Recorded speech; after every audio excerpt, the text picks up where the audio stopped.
سے خبر شامل کرتے ہوئے آپ کو بتائیں کہ بڑھتی ہوئی مہنگائی کی وجہ سے جہاں عام آدمی متاثر ہوا ہے، وہیں اس ملک میں ریڑھ کی ہڈی کی حیثیت رکھنے والا کاشتکار بھی شدید متاثر ہوا ہے۔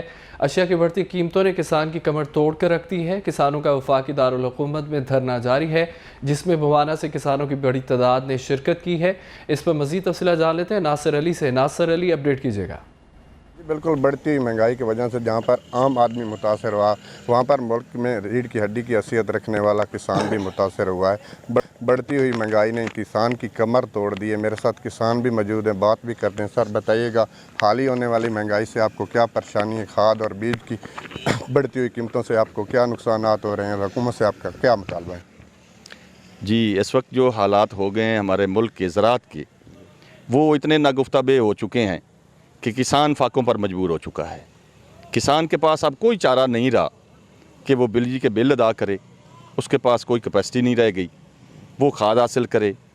یوریا تو بالکل ناپید ہو چکی ہے، اور ڈی اے پی جو اشد ضروری ہے وہ بھی 14,000 سے کم میں ایک بوری نہیں ملتی۔ حکومت سے مطالبہ ہے کہ وہ فوری طور پر کسانوں کے جائز مطالبات حل کریں۔ جی، ملک کی 70% جو ہے معیشت اس کا انحصار زراعت پہ ہے، اور زراعت ریڑھ کی ہڈی کی حیثیت رکھتی ہے اس ملک میں۔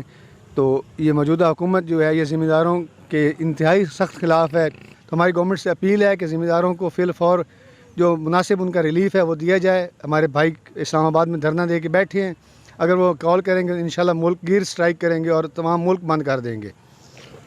بالکل، کاشتکار کی بات آپ نے سنی، ان کا کہنا۔ بہت شکریہ آپ کا۔